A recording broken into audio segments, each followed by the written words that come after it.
I got offered a job, right?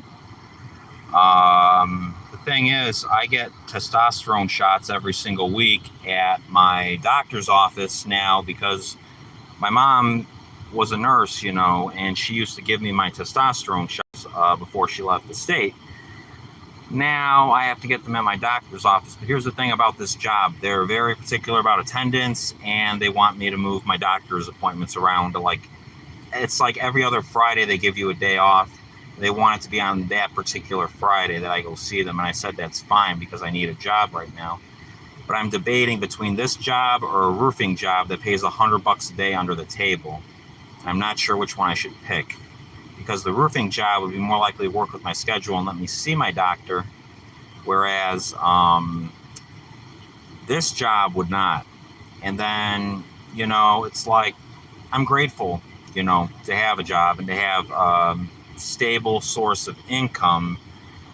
But the person at the temp agency gave me this little tidbit of news that they don't do monthly bonuses anymore for people with perfect attendance. They've changed them to quarterly bonuses now. And what does that mean? That means less bonuses every 3 months instead of this fucking dumbass lady parked right next to me. I'm gonna make sure she doesn't hit my fucking car. When she gets out of my car, she better not hit my car. I swear to God, she better not slam into my car door. I'm gonna be fucking pissed. Better not slam into my car door, lady. So some lady just parked next to me in a white car. Let's see here. Is she gonna slam into my door? Is she gonna be a rude fucking bitch? And let's just find out. Let's make sure. Nope. Okay, good. She didn't slam into my door, thank God. I mean, fuck, man. You know what? I don't know. I don't even know why I'm making this live video right now. I'm just stressed about this doctor situation. I'm not really sure how I should proceed with this.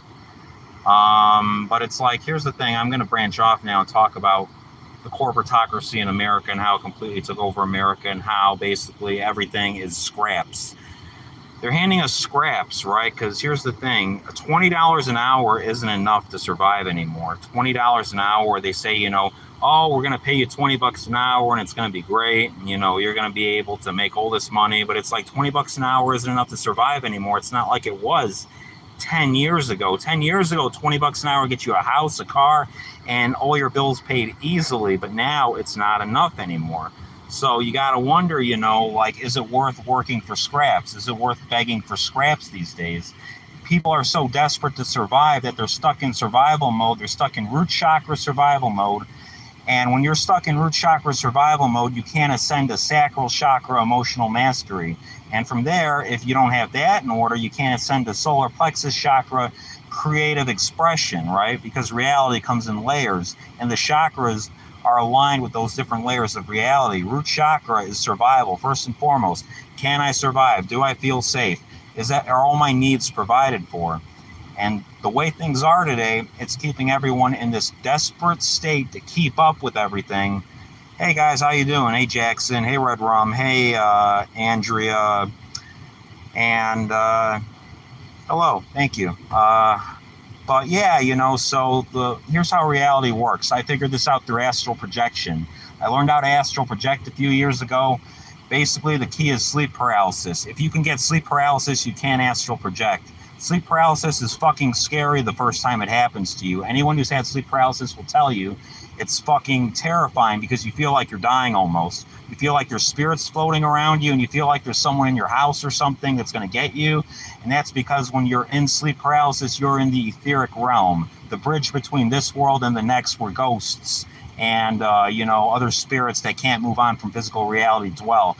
The etheric realm is the energetic component of physical reality. There are two factors in reality, physicality, which is what we have here, and energy, right?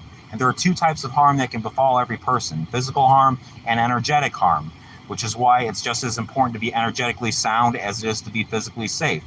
So if you accept the sleep paralysis for what it is and you just say, I accept that this is happening, I'm not going to fight it, you will astral project. And when you astral project, you will see that there is a life and a reality beyond this one that is far more real than this reality. You dream every night?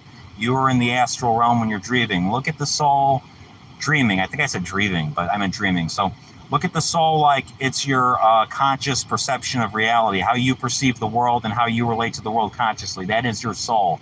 And that is why when you dream, you have a conscious perception of being somewhere and doing something, right? That is why dreams work the way they do. They are not just hallucinations.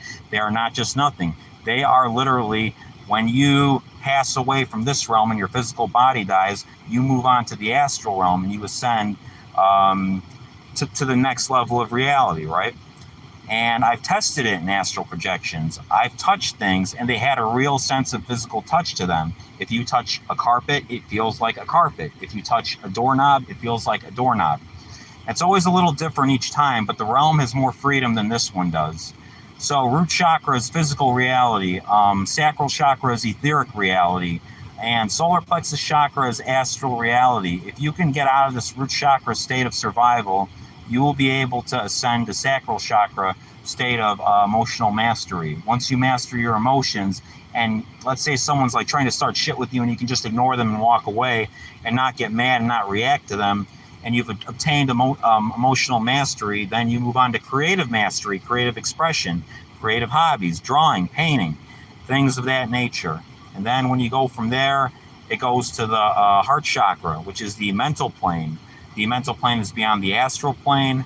And when your astral body dies in the astral plane, you move on to the mental plane. When you're in the mental plane, you break through this pink cloud of energy, which is why they say that heaven is in a city above the clouds. And if you think I'm crazy and I'm just ranting, go look up Jürgen Ziewe. He's been astral projecting for 50 years and he has all this shit mapped out. His name is Jürgen Ziewe, Jurgen. But I'm going to go eat lunch because I'm hungry. But I will finish my tier list here. So heart chakra is mental reality. The mental realm is lower thought. Yes, Jurgen, thank you. It's Jurgen, just like you said, Peanut. Thank you very much for spelling that out. Beyond the heart chakra is the throat chakra. That is causal reality. The causal realm is the highest of the lifetime planes where souls reincarnate into. If your karma is good enough, you can get to the causal plane. If your karma is kind of dog shit and you led a bad life, you will always make it to the mental realm no matter what, because that is your rest in between lives, but you might not be able to go to the causal realm. Causal realm is where the Akashic records are. If you can look into the Akashic records, you can look at every timeline, every possibility from the beginning of time to the end of time. It is 7-dimensional in nature. And when you master your voice, that is your throat chakra mastery. When you move on beyond that, you have your third eye chakra, which is your ability to visualize things in your imagination. Third eye chakra is the first spiritual realm. People call it the realm of idealized form, but it's also known as the nirvanic plane. And that realm is the first of the spiritual realms. Think of it like psilocybin ego death almost. Things get much more abstract in the higher realms.